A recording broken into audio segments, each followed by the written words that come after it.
From the Sky News Centre, this is Paul Murray Live. Thank you, Sherry. G'day, everyone. Happy Wednesday. Lots to get to. Now, I want to go back in the Wayback Machine before we start getting too fired up about today. 2012. Now, that was the year when Geoffrey Rush was the best they could come up with for the Australian of the Year that year. Now, yes, an eminent actor, all the rest of it, but the people that were nominated for the Queenslander of the Year, the precursor to the Australian of the Year that year, the people who should have got the recognition are Bruce and Denise Morecambe. After their son Daniel died, they turned their hurt and they turned their pain into a foundation that's about trying to keep kids safe. It felt like a real sort of missed opportunity. Now, again, these things are subjective, but when you look back at history, you see these moments where people had a choice to make and they didn't make the obvious one that would stand the test of time. And I've got to say, that's kind of the feeling I have tonight about the new Governor-General. I'm sure she's very decent. We all know she's fairly woke, all the rest of it. But, like of all of the options that are out there, this was the best that could happen. Again, it kind of feels like that Geoffrey Rush moment where, OK, fine, you know, what are they going to do wrong with the job? But the media went a bit over the board today, you'd expect. After conquering the worlds of law, business, sport and politics, she's now been named Australia's next Governor-General. A former AFL commissioner has promised to kick new goals as Australia's next Governor-General. Awarded an officer in the Order of Australia in 2021, Sam Mostyn has decades of experience in the private sector and advising governments. Ooh. Now, yeah, in the past there have been former politicians and judges and military figures because it is, of course, largely, largely ceremonial role. You need to know some of the law because you do have the power to step in and boot a government if you want. But again, there's not much here to get particularly excited about. I mean, if it's about representation and a female pick, OK, great. You know, we obviously should have had more than two Governors-General that were women in our past. But Susan Mostyn, again, she could be very decent. I'm sure her family love her very much, and I'm sure the people that have worked with her think that she's an incredible trailblazer, but I just forget the meh about this announcement. But there are a couple of things that matter in the backstory of people when they step up to the jobs that represent all of us. And one of the reasons why we've gone for boring lawyers and boring former politicians and boring military figures is because they all have pride not just in the institutions, but the people who have built those institutions. But this is a new type of person that's ascending to the role. Firstly, she's not at the end of her working life, like most people who end up in the vice-regal job as the final cherry on top of a career that had been built. She's only in her late 50s. She has plenty of road still to run. So does she just stop work at the end of this, or does she go back and become sort of the post-working Governor-General? I don't know. But as you'll have heard too, she's ticked all the boxes for the woke causes for a long period of time. She, of course, has tried to scrub some of this detail, including some Twitter posts that have been unearthed today, and well done to the Daily Mail for getting into the internet version of the Wayback Machine to actually have a look at her attitude towards Australia Day. Now, presumably, the Governor-General's got plenty to do on Australia Day, but we know that her view is that Australia Day isn't Australia Day, it's Invasion Day. Now, on Australia Day, the Australia Day honours come out. They are, of course, overseen by, in part, the Office of the Governor-General. Now, the post, as you can see there, can whack it up again because I want to read it now, which is since the 26th of January, and talking here about the NITV sunrise ceremony, simulcast on 10 and SBS, a cleansing ceremony, 80,000 years of Australian history, wonderful panel discussion, rah, rah, rah, but then hashtag always was, always will be. So her view about our National Day as the person who is the King's representative, but according to the constitutional lovers of the monarchy, the head of state being Australia's Governor-General, doesn't believe in a National Day. Now, of course, she's not going to change anything. Once she eventually gets to the position, she'll probably double the length of Welcome to Country. But there were other opportunities here. And that's why I say the decision's a bit of a meh. Like, remember when all of the conversation was that there was going to be an Indigenous person who would end up as the Governor-General, as a signature and a recognition of our past, but somebody who understands the role of modern Australia and into its future. There were names like Linda Burney that were ridiculous suggestions, but she's not the only eminent Indigenous person in the country. But I've got to say, maybe one of the reasons why I think there's a bit of meh here is something that I can't say, but an accomplished woman like Janet Albrechtsen can. She wrote this in the Australian newspaper this afternoon as a response to everything that's going on. So let's just settle on acknowledging that Mostyn's appointment is the crowning achievement for one of the country's most outspoken quota queens. By the way, what happened to Linda Burney? The real headline should read, Australia's wokest woman appointed to yet another cushy job. What is there to celebrate there? The appointment of the former chief executive of the Women's President is further evidence, if we needed it, that the old boys' club is now being replaced with a new girls' club. One new group of oppressors putting the squeeze on a new group of oppressed. So I certainly don't contend that Mostyn can't do the job. Indeed, it's quite likely she'll be a capable occupant of what is mainly a ceremonial role. But I gag when I am told of what a highly qualified person she is and what an adornment to our roll call of GGs. And that's kind of how I feel. If her chromosomes were X and Y, she wouldn't have been considered for the role. The biggest question now is whether Mostyn will be able to restrain herself from using the new ceremonial platform to preach wokeness to the unenlightened. Now, I make this prediction now. She will be an unoffensive Governor-General, but this was an opportunity to make a pick that people would remember. And I mean, people would be able to remember because they represent a certain type of Australia that was like the Bruce and Denise Morecambes who were overlooked for a Geoffrey Rush. If they had been named the Australians of the Year, we'd remember that as a real standard of, oh, you know what, that's a great choice. Because it's not about politics and it's not about wokeness. It was about something else that reflected how people's lives have been changed forever with the worst possible tragedy, but they turned it into something that has been able to save kids into the future. There were plenty of eminent other options there. I mean, Kim Beazley, if you want to go Labor, was, of course, the former Governor of Western Australia. Brendan Nelson was the bloke who, of course, was in charge of the War Memorial for a long period of time. That's if you want to go political. But I just thought we had a, okay, meh moment today, as opposed to history in the making. Now, big Australia, whether you vote for it or not, and you never vote for it, it's coming. We know this all day, every day. We know that we are a very busy country, and anyone who lives on the fringes of our cities, let alone in the middle of them, knows how busy we are. We've got the best part of, 27 million people that are living here right now? Well, the Australian Bureau of Statistics, the far right-wing think tank that we often refer to on this program, because I like to show you the data while giving the opinion, it has now shown that in the financial year 2022-23, we let in 737,000 people to the country, way higher a number than had existed for multiple years before that. And it's not just about a post-COVID recovery. They've well and truly surged past it.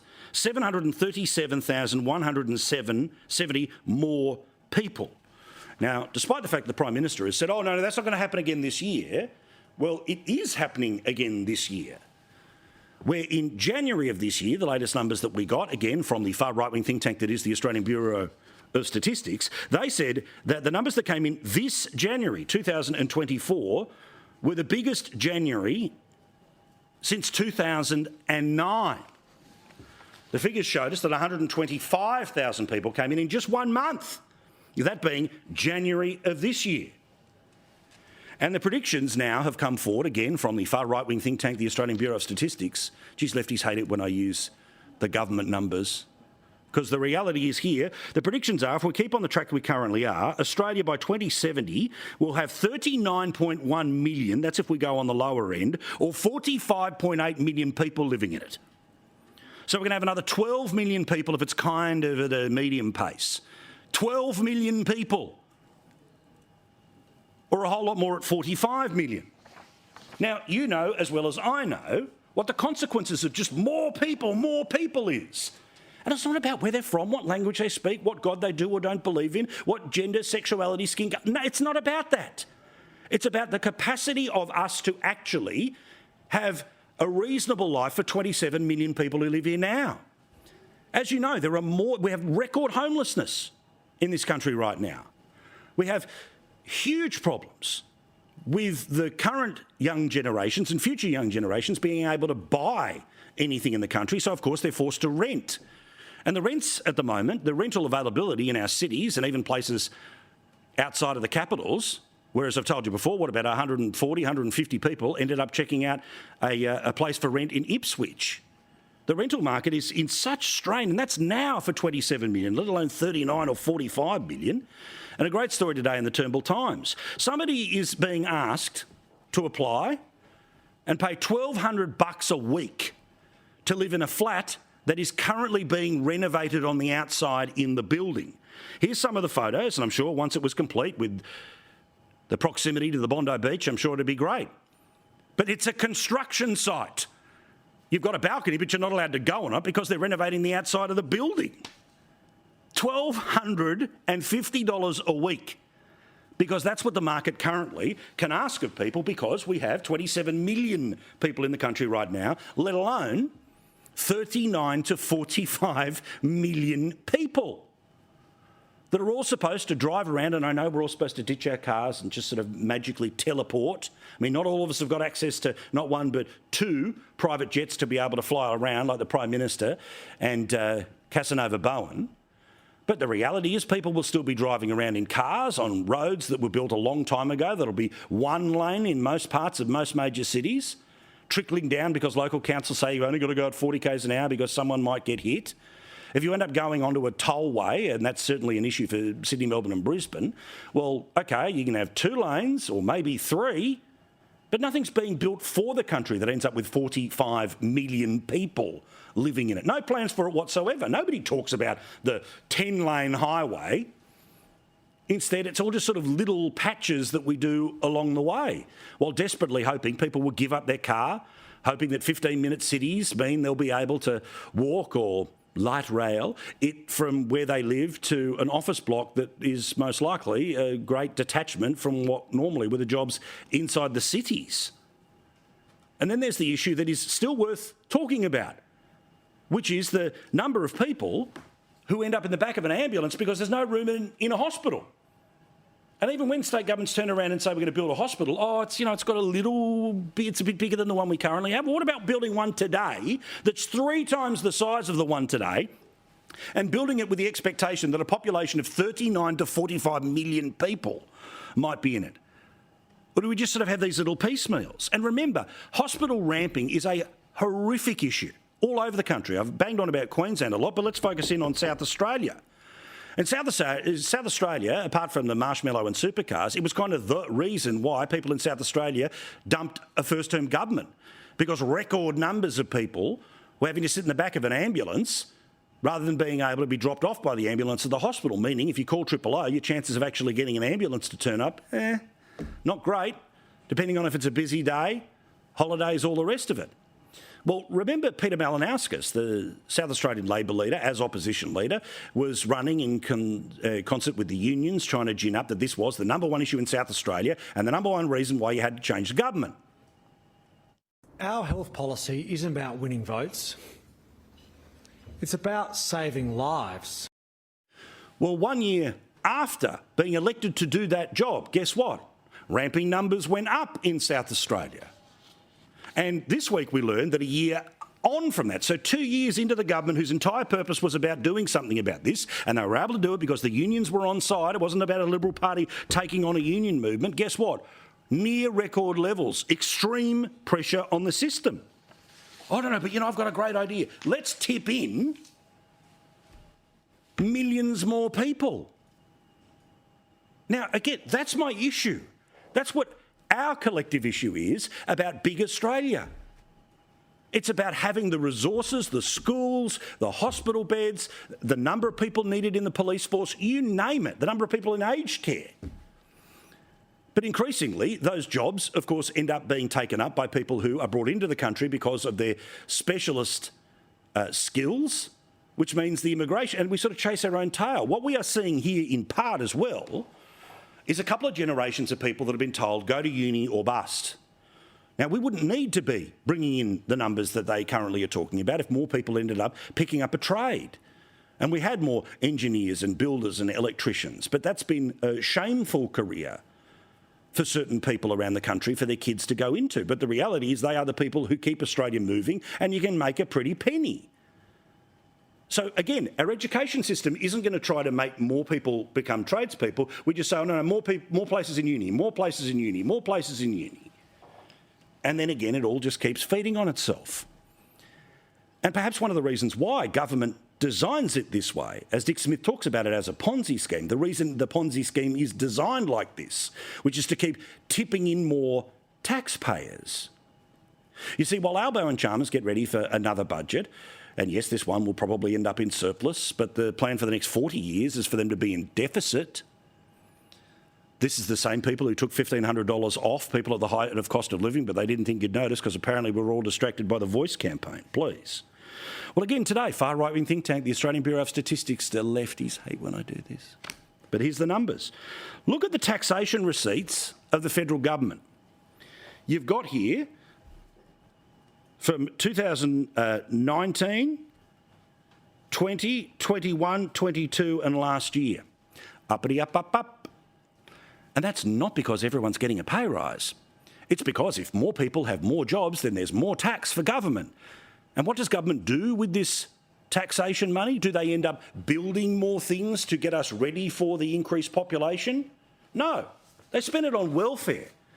This is the federal budget. This is the one that they put out last year. Yeah, the same one that took $1,500 off 10 million workers. 36.6% of the entire federal budget, of all of that tax money, goes to social security and welfare. That's double health at 15%. Do your own maths on education at 7.1%. Oh, we spend too much money on defence. That's 6.3%, as opposed to 36.6%, which is what we spend on welfare. It's just this endless cycle where the government's able to take a clip of the ticket via taxation, but the population, as soon as it hits retirement age or a whole series of other benefits that are handed out, the welfare bill grows and grows and grows and grows and grows. And with no plans to actually build infrastructure for the bigger country, the deficits, according to the intergenerational report, again put out by this government, by this Treasury, not the Liberal Party, not the last government, we're getting ready for bigger and bigger deficits every year between now and the next 40 years.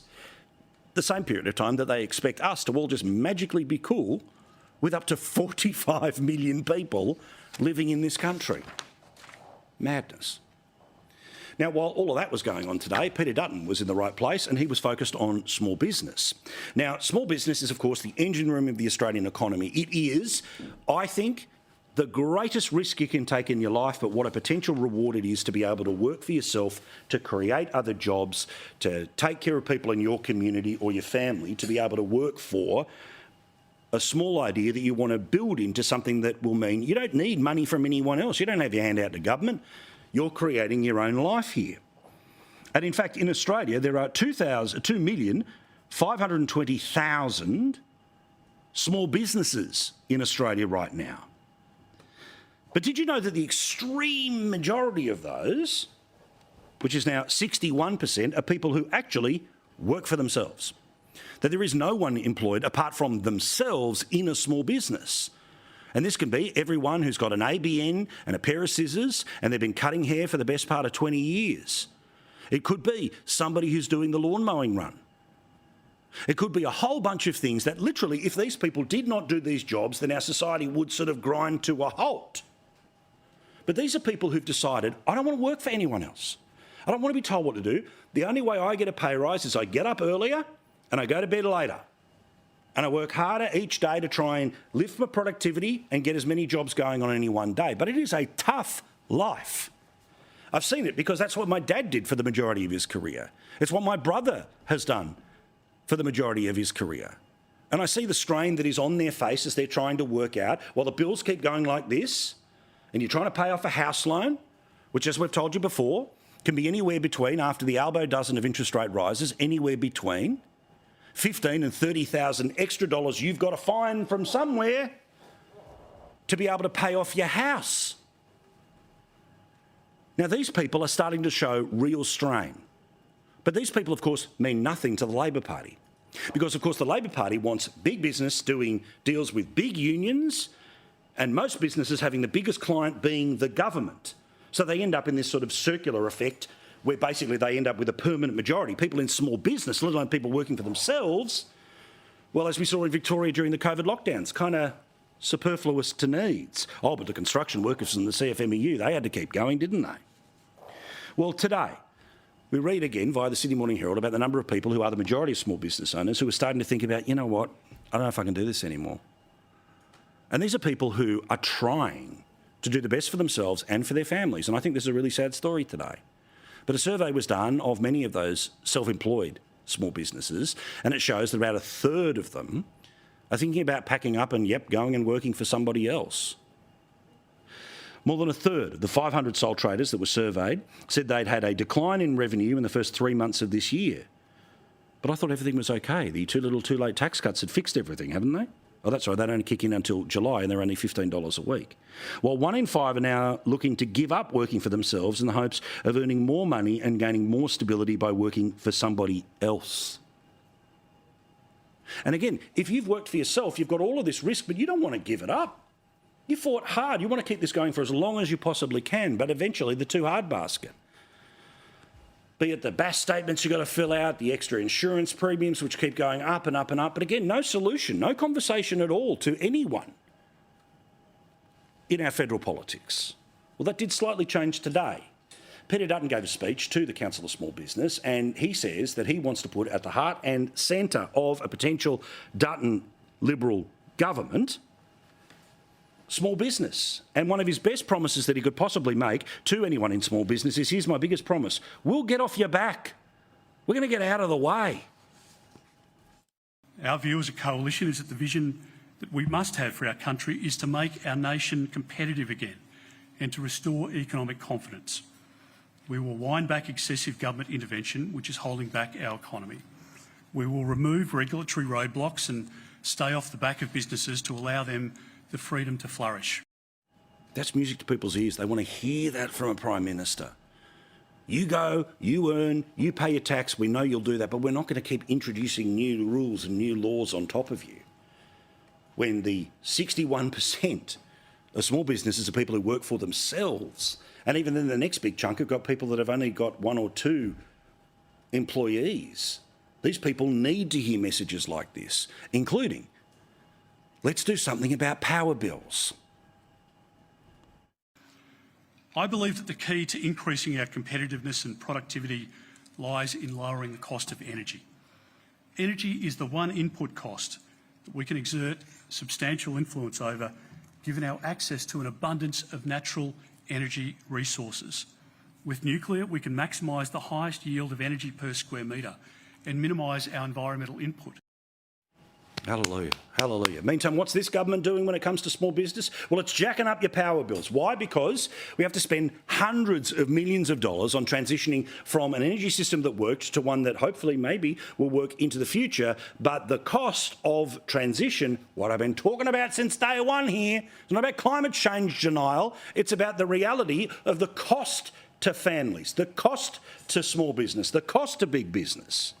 Well, Greg Combet, who's very powerful in the Labor Party, used to run the ACTU, then of course was Gillard's climate change minister, now is on his way to running the Future Fund in charge of union superannuation for the public servants of the country. Well, today, the Australian writes of a speech that he gave to the press club. Hundreds of billions of dollars in investment will be needed to fund Australia's transition to net zero emissions by 2050. Former Labor Cabinet Minister, ACTU Secretary Greg Combet, declaring governments may need to become significant equity partners to help de-risk the transformative green energy projects of the future. So the governments don't have enough money to build the infrastructure for the population that they are bringing into the country. But apparently they should be able to find hundreds of billions of dollars to pop up projects like the ones that have already started to get taxpayer money that are owned by billionaires and former prime ministers. Feels like a little bit of a con.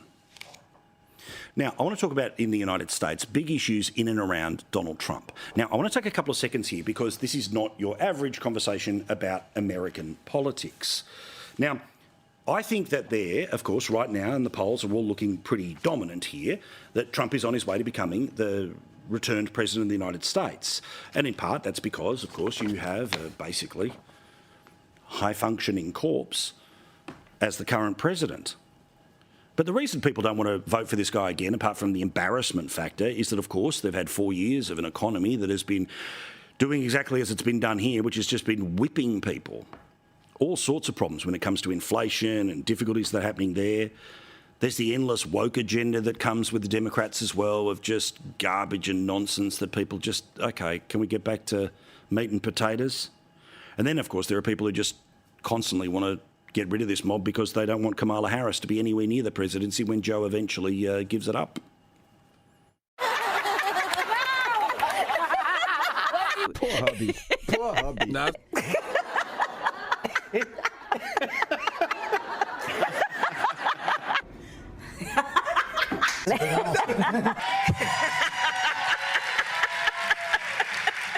Oh, firstly, it's such a fake laugh, let alone such an annoying laugh. But, again, all of the polls suggest that everything that I've just said is starting to work in Trump's favour.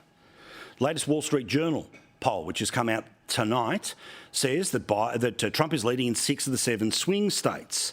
He is leading in Arizona by 5 points. He's leading in Georgia by 1 point. He's up in Michigan and Nevada, which is unbelievable to me. North Carolina, Pennsylvania, which was a sort of white whale for Republicans. So Trump was the first person to win it in a long time, but it's basically a Democratic state. And then Wisconsin is basically a tie, which would mean when you need 270 votes in the Electoral College to become the President of the United States, Donald Trump with 312, if all of those polls were true, bang, President again. So now, to the bit you don't normally hear about Trump and the 2024 election. There is one issue that could save Joe Biden, and it is the issue of abortion. Regardless of what your position is on it, just hear me out here because I want to explain some of the politics that could well change the election from what we feel it to be right now. You see, after the Supreme Court made its obvious decision to send back to the states abortion laws, this has activated a whole bunch of women around the United States, and they have had their voices heard. One of the reasons why the red wave was not as big as the red wave was expected to be in November of 2022 was because of the issue of abortion. And when you actually have a look at the swing states that Trump is currently winning all but one of, guess what? People support. They believe that abortion should be legal in Arizona, in Florida, in Michigan, in Nevada, in Pennsylvania and Wisconsin. They don't believe it in Georgia. And the undecided numbers are very small. Now, if all of those states ended up voting against the Republican position, which is for a national abortion ban, we won't tell you what weeks, guess what ends up happening? Well, you get a big swing back the other way towards the Democrats and Joe Biden. He ends up winning 317 electoral votes to the Republicans' 221. Now, Paul, why would one issue flip everything when all the polls are saying something in other directions? Because a whole bunch of special elections have gone from hard red to blue. In places like Alabama, baby, a Republican House seat was flipped to a Democrat House seat, meaning that their entire majority in the parliament is now down to fewer fingers than you have on one hand because of the issue of abortion. Now, in Florida, they have made a decision through their state parliament that there should be a ban on abortion at 6 weeks. Now, there'd be many people who don't know that they're pregnant at 6 weeks, but Florida, you say, pretty conservative place. Well, guess what? That law has now been challenged in the courts, but it is now going to be allowed to stand. But what is also going to happen is that a ballot measure will be put in November in Florida about the right to an abortion, to change the Constitution, to overturn the rule of the Parliament. Now, we've seen in many very conservative states people who have never voted blue in their life voting yes on this issue, which is why Joe Biden and the Democrats never solved this issue when they are in the majority, like they were at the start of the Biden term for 2 years or the Obama term for 2 years at the start of his presidency, because they like keeping the political issue alive. But the Supreme Court has made its decision. And swing states that currently say they're heading towards Trump because they don't like Biden may well whip straight back to the Democrats because they think that the policy that they disagree with will become more entrenched in law. So, of course, we don't know anything between now and November. But if you start to see a change in polls in the United States, it's not just necessarily going to be about Trump's tweets. It's going to be about whether the Democrats, and largely with the media backing, are able to re-energise this issue. On top of all of that, of course, there is the behaviour of the President of the United States, or the former President of the United States, and sort of the bullish attitude that he has. Now, I get it. Bull in a China shop is kind of why some of us really like Donald Trump. But we all can't pretend that what was funny in 2016 might have been a bit belligerent in 2020, and he hasn't really learnt a lesson by 2024. And I'm going to talk about this in some detail tonight with a person like me who's Trump-friendly. The great Megyn Kelly talks about the impact of all of this with women who will decide the American election. These women don't like this behavior. And I realize there's a certain cohort of women who are diehard MAGA who are like, yeah, we love it. But the suburban women who used to vote Republican left for a reason, and it was Trump's temperament. That's what drove them away. They don't like him. Now, I know it's fun to talk about the guy who can't walk up the stairs. And I know it's fun to roll our eyes at Kamala Harris. But if you would like there to be a change in the United States, the Republicans do have to deal with this. And in my view, they need to change some of their attitudes on this. Whether they want to maintain bans, it should be around things like 15 weeks, not 6 weeks. Because when you have an extreme position like 6 weeks, it's not about what you would do, but it's do you believe that the law should be changed so that if your daughter or your granddaughter or your friend wanted to make a choice, whether they should be allowed to make it or not. And that has nothing to do with what happened in 2020 at the ballot box. Quick break. Back with more here on Paul Murray Live. Great debate. Looking forward to this one with Bronwyn Bishop and Joe Hildebrand. Big Wednesday night. Lots to get to. What do they think of the new Governor General? Oh, I can't wait to hear Bronwyn on this.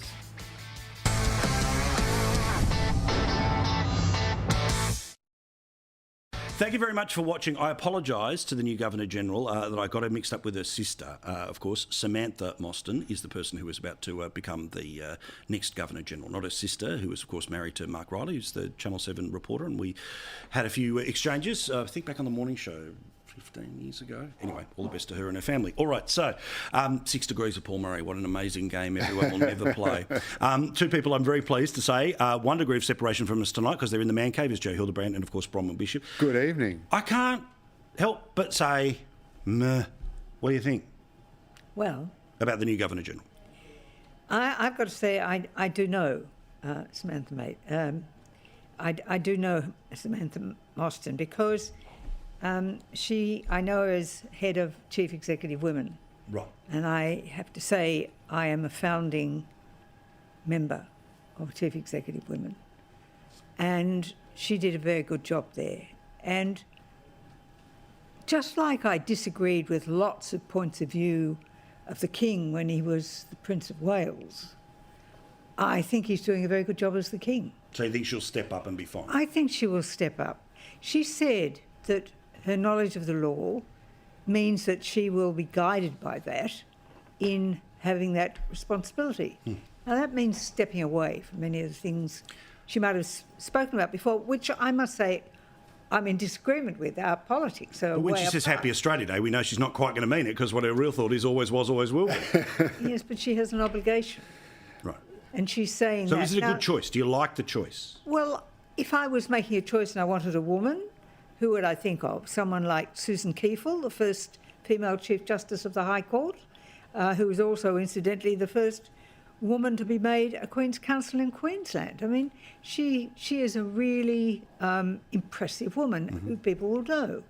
Now, I know Sam Mostyn, but most Australians won't. So she's got an opportunity now. I wish her well.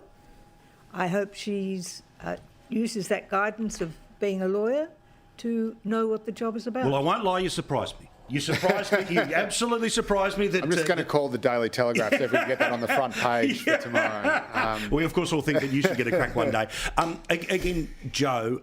Yes. just these. I just think there's an opportunity not to put in former sports staff. It's not about throwing in a celebrity. No, I just think agreed. a little bit like, and I just have to go back to that example about Jeffrey Rush's the Australian of the Year over the Morecambes, right? You just go, Yeah, okay, that was not an I know inspired you can explain choice, to me why I it's think. good. Can you? I still haven't heard that explanation. But yes, I know exactly what you're saying. I agree with you. I also, by the way, appeared on the morning show with Suzanne Mostyn, and I believe I'm appearing on the morning show tomorrow with Suzanne. All right, well, pass on I can the just g'day say from that me. Sam Mostyn is an inspired choice as Governor General. I couldn't have done it.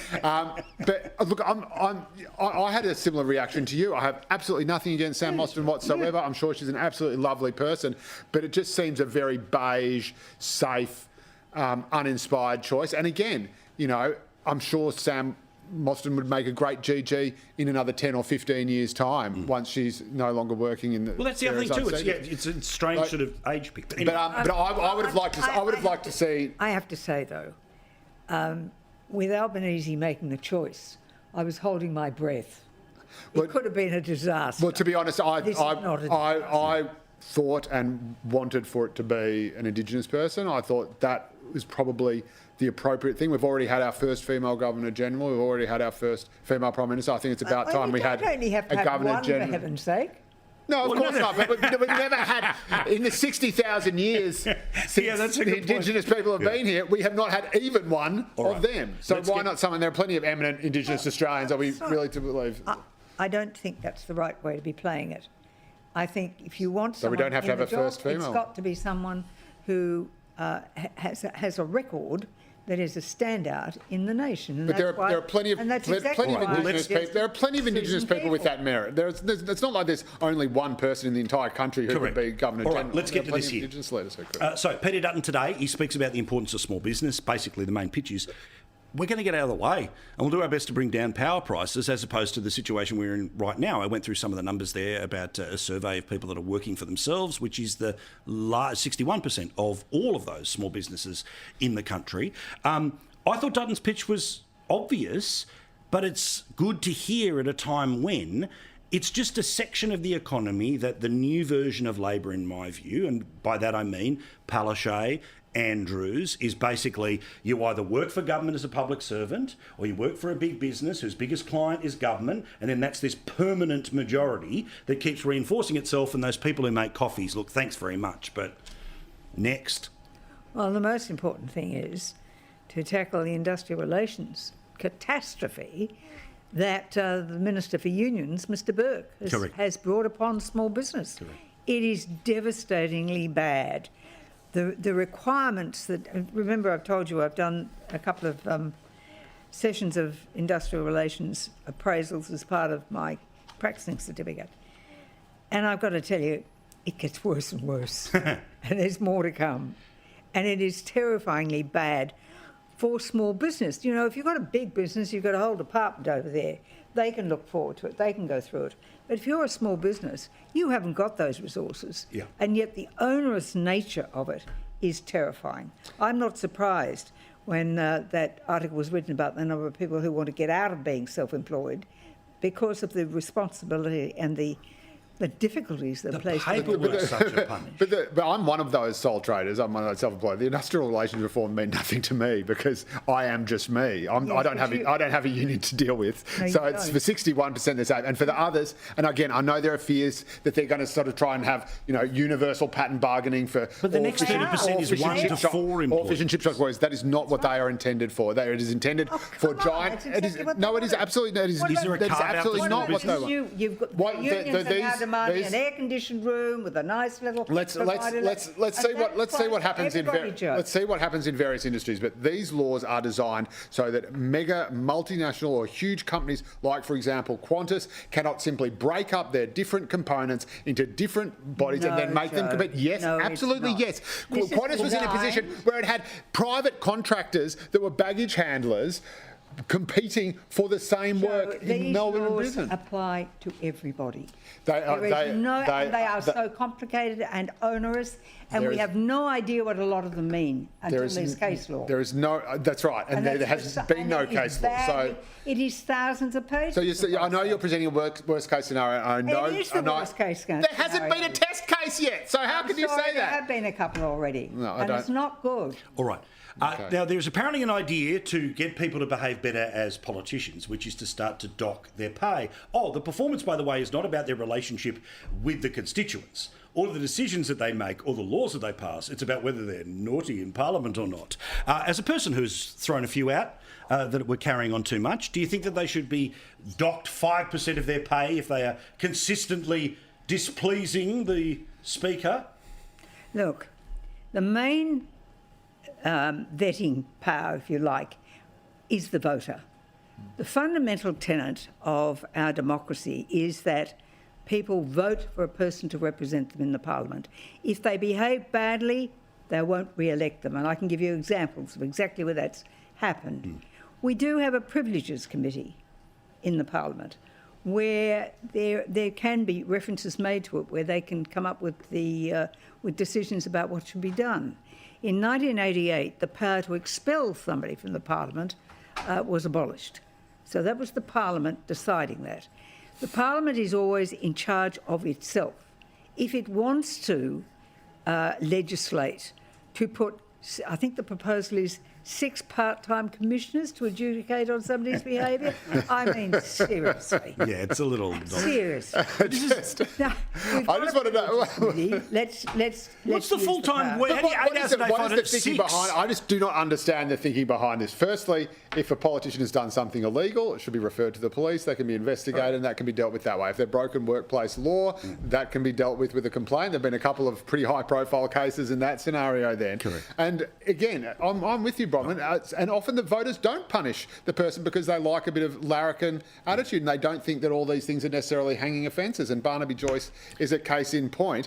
I just want to know, what politician do they think is out there who goes, oh yeah, I was going to chug back a couple of jars, get on the grog, and then go the grope with a staffer, but then I realised it cost me 5%. So I thought, when Barnaby's on the planter chatting to his wife on the phone, is he thinking, oh, did I just lose? Joe, before you go too far, I will maintain my silence, but I've got a couple of very good memories of people who are in high places who probably don't want to remember things either. Oh, yes. Write the book. Oh, we'll gladly back it in here. Thank you, Bronwyn. Thank you very much, Joe. We'll see you again next week. Megyn Kelly joins us straight after the break. Lots to talk about, including, this issue around, Trump is chugging along in the polls, but will he end up sabotaging himself and the issues that are out there that we spoke about before that may well just completely flip the polls? You want to see this chat with the great lady next.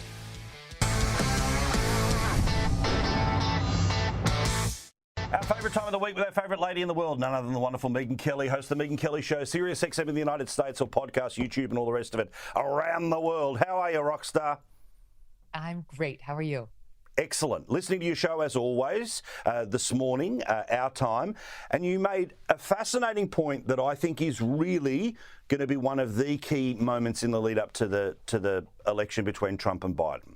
Now, it's great that Trump's out there revving up all the people who have always wanted to vote for him, but unlike 2020 when he's trying to defend a record, this is 2024 and he's trying to have the greatest comeback of all time.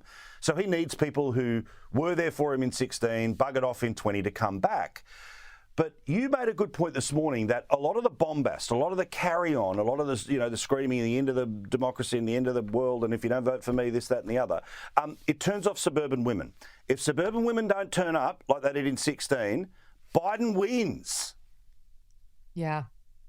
I don't think he's remembering that enough. I think he's kind of writing them off as Biden voters, and now he's trying to drive up his numbers with certain minority groups. And it's true that if he wins Blacks and Hispanics by a certain percentage, that he doesn't have to worry about the suburban women, but it has to be a huge percentage. And most pollsters are saying, even though he's improved margins with those two minority groups, they're not going to be able to make up for the loss of women. Like, he's got to get a fair amount of the women who have left him. As you may be aware, it's the biggest voting bloc in America. So it's not a group you should just turn off. And Trump can win the women, because what do women care about? They care about safety. They care about the economy. So they're worried about the things that everybody else is worried about: the border, inflation, the economy, and so on. He doesn't stick to those issues. As you know, he's got to go to the place that hurts on every issue, and the grievances and the threats about, what is going to happen if he doesn't get his way. and like tweeting out the stuff with showing Joe Biden tied up in a trunk. Like, I just think it's unnecessary. And I know the base loves it. And they're like, yeah, F yeah, go get him. But you have to keep in mind how you win, right? How you win. These women don't like this behavior. And I realize there's a certain cohort of women who are diehard MAGA who are like, yeah, we love it. But the suburban women who used to vote Republican left for a reason. And it was Trump's temperament. That's what drove them away. They don't like him.